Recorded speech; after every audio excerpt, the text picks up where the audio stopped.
Ini tanpa salam, saya saja. Alhamdulillah, nahmaduhu wa nasta'inuhu wa nastaghfiruh wa na'udzu billahi min shururi anfusina wa min sayyiati a'malina. Man yahdihillahu fala mudilla lahu wa man yudlil fala hadiya lahu. Asyhadu an la ilaha illallah wa asyhadu anna Muhammadan abduhu wa rasuluh. Alhamdulillahirabbil alamin. Segala puji bagi Allah Subhanahu wa taala, Sang alam yang telah memberikan kita nikmat baru nikmat yang telah Allah berikan kepada kita, baik itu nikmat Islam, nikmat sehat sehingga kita dapat dengan mudah menyelamatkan kita untuk bertemu di siang hari ini dalam keadaan sehat walafiat. Kedua kalinya, salawat dan salam tak lupa kita lanjutkan kepada yang Allah dan Muhammad Sallallahu Alaihi Wasallam, Nabi yang terakhir, Nabi Allah yang terakhir, dengan keistimewaan beliau yang dapat kita contoh dari kehidupan sehari-hari, dan tentunya kita akan syafaatnya jauh selaku itu yang insya Allah dengan Allah Subhanahu Wa Taala. Kita ini kan tinggalnya di Indonesia, di mana negara Indonesia ini menjunjung tinggi nilai-nilai agama, di mana agama Islam itu termasuk masyarakatnya terbanyak itu di Indonesia. Dengan begitu, Islam dengan mudah berkembang, kita belajar bisa di mana saja, terus kita sholat bisa dengan tenang, dengan nikmat, tidak seperti saudara-saudara kita di bagian sana ya, yang mau sholat saja harus ngumpet-ngumpet dulu, mau hidup aja harus pokoknya takut lah karena banyak serangan dari mana-mana. Namun bukan itu yang saya maksud. Insya Allah di sini saya akan mengisi tentang hak seorang muslim atas muslim lainnya. Jadi kita tadi kehidupan sehari-hari kan memiliki hak dan kewajiban, benar kan Bu? Ya. Jadi dimanapun, di lingkungan manapun itu memiliki hak dan kewajiban. Di keluarga kita memiliki hak dan kita juga memiliki kewajiban. Di lingkungan masyarakat pun begitu. Namun sesama muslim, di sini ada satu hadis dari 100 hadis populer Nabi Sallallahu Alaihi Wasallam itu bersabda, "An Abi Hurairah radhiyallahu anhu, qala Rasulullah Sallallahu Alaihi Wasallam, hakul muslim ala muslim khamsun." Jadi hak muslim atas muslim lainnya itu ada 5. Yang pertama, raddus salam, mengucapkan salam. Yang kedua, wa'idatul marid, menjenguk orang sakit. Yang ketiga, wattibaul janaiz, mengantarkan jenazah. Lalu yang keempat, wa'ijabatu dakwat, memenuhi undangan. Yang kelima, watashmitaul adis, mendoakan orang yang miskin. Jadi hak muslim atas muslim lainnya itu sesuatu yang diperintahkan untuk dilaksanakan dan tidak boleh diabaikan. Kenapa? Karena pelaksanaan ini sangat penting untuk menjaga ukhuwah Islamiyah. Ketika kita hidup bermasyarakat, menjalankan hak dan kewajiban kita, pasti akan harmonis, bukan? Tetangga dengan tetangga lainnya saling menghormati. Jadi di sini banyak imam-imam besar menjelaskan tentang hak muslim ini. Salah satunya itu Imam Asy-Syaukani menjelaskan bahwa maksud dari hadis tersebut sesuatu yang tidak sepatutnya ditinggalkan. Jadi 5 itu tadi tidak boleh ditinggalkan. Dalam hadis Rasulullah SAW bersabda, la yu'minu ahadukum hatta yuhibbu li akhihi ma yuhibbu li nafsihi. Yang artinya tidak beriman seorang di antara kalian sampai dia mencintai saudaranya sebagaimana dia mencintai diri sendiri. Masya Allah ya, ketika kita menjaga kerukunan, ketika kita bisa mencintai saudara kita sendiri, tidak ada permasalahan dalam ukhuwah Islamiyah, itu sangat indah. Di sini yang keempat, Ibu, Benar itu. Yang keempat itu memenuhi undangan.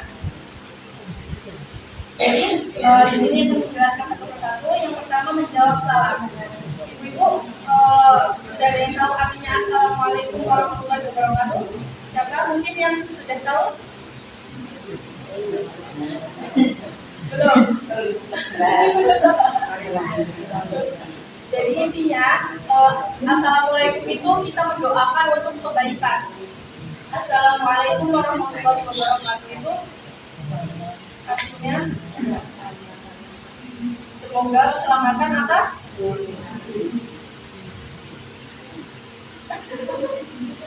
jadi ya semoga keselamatan, rahmat Allah dan keberkahannya tercurahkan untuk kalian. Untuk kalian itu dimaksudkan untuk yang di dalam ruangan tersebut atau yang disalami. Lalu ketika ada yang menjawab Assalamualaikum, apakah kita wajib semua untuk menjawab atau tidak? Wajib. Ya, jadi hukumnya itu fardu kifayah ya Bu. Jika satu sudah melaksanakan, semuanya gugur. Tapi lebih baik untuk semuanya menjawab. Karena ketika semua menjawab pasti kan dapat pahala dari Allah Subhanahu wa taala dan disempurnakan. Ketika ada yang bersalam cuma Assalamualaikum, kita jawab dengan sempurna. Waalaikumsalam warahmatullahi wabarakatuh. Di sini ada hadis lagi yang artinya tidakkah kalian masuk surga sampai beriman dan tidak beriman hingga saling mencintai. Maukah engkau aku tunjukkan pada suatu yang apabila kalian lakukan akan menjadikan kalian saling mencintai, yaitu tebarkan salam. Jadi hanya dengan salam saja itu bisa kalian itu bisa saling mencintai dan saling menyayangi. Yang artinya ketika kita sudah saling menjaga ukhuwah tadi, kita akan yang utama tadi itu menjalankan perintah Allah yaitu menjawab salam dan akan timbulnya kecintaan pada sesama. Yang kedua menjenguk orang sakit.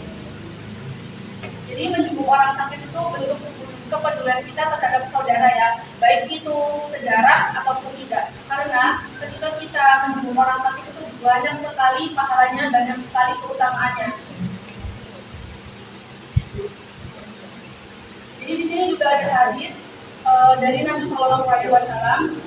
Ketika kita menjenguk orang sakit lalu kita berdoa untuknya, maka malaikat akan membacakan sholawat dan doa untuk kita itu 70.000 kali. Jadi itu masya Allahnya ketika kita menjenguk orang sakit, hanya menjenguk orang sakit, terus kita doain syafa'allah atau syafa'illah, itu bisa kita bisa diberi atau didoakan oleh 70.000 malaikat dengan 70 kebaikan. Dan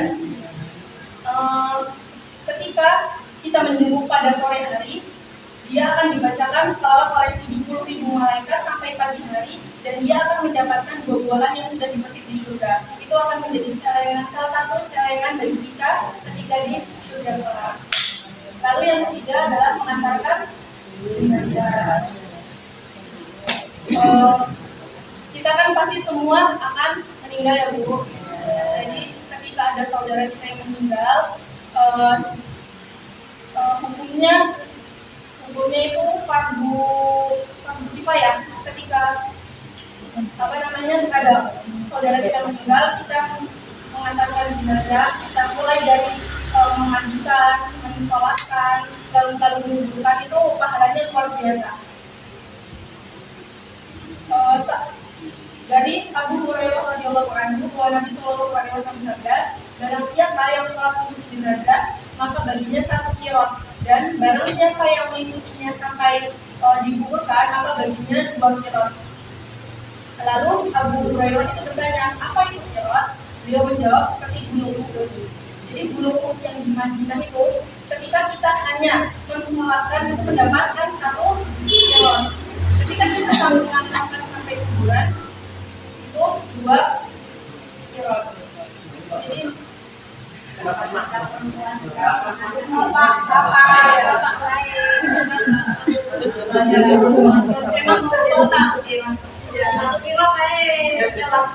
memang keutamaannya perempuan itu tidak sampai ke aman, karena kita itu dikira itu lemah, bukan lemah fisik ya Bu, tapi karena kita lemah iman. Yang pertama, ketika mungkin saudara kita yang meninggal, terus kita mengatakan sampai kuburan, dikhawatirkan akan merepotkan, ya menangis sedih sampai pisah dulu, jadi menyulitkan yang lagi menguburkan, iya, terus rasanya menambah gitu, jadi kita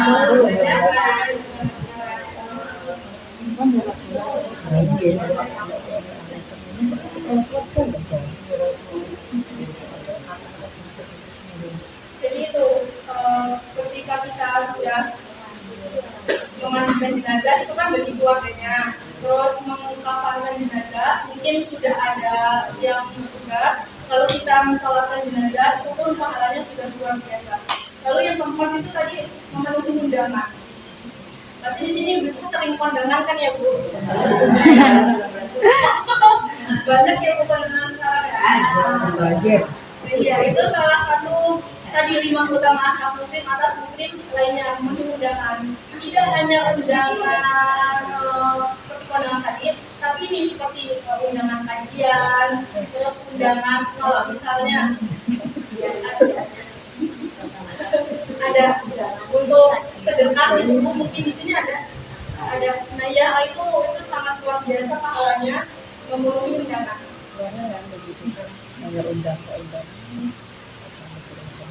Namun dulu ketika kita diundang di acara tersebut mungkin banyak mudaratnya, itu tidak menjadi wajib bagi kita karena banyak mudaratnya. Takutnya ketika nanti kita menghadiri, kita lemah iman, lalu kita bisa terjerumus ke hal-hal yang bisa menyebabkan dosa. Lalu yang terakhir itu mendoakan ketika bersin. Ini sangat-sangat sehari-hari sering kan, namun banyak sekali di antara kita yang tidak menunaikan hak saudara kita. Ketika ada yang bersin, terus yang bersin itu mengucapkan alhamdulillah, ibu-ibu mengucapin apa? Atau ya alhamdulillah. Lalu yang bersin menjawab wayus.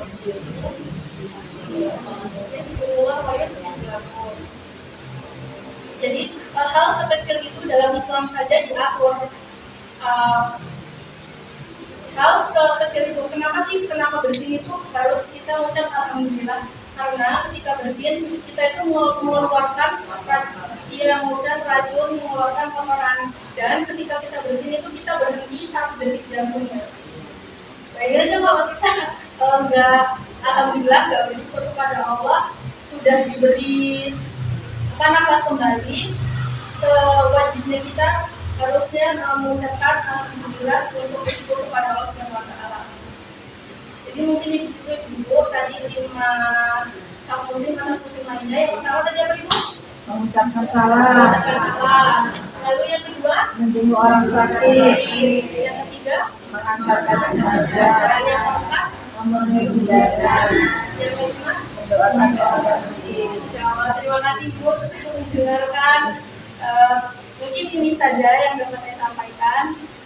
Jika ada baiknya itu datangnya dari Allah. Jika ada salah kata saya mohon maaf kepada Allah. Saya ucapkan astagfirullahaladzim. Saya akhiri. Wassalamualaikum warahmatullahi wabarakatuh. Waalaikumsalam.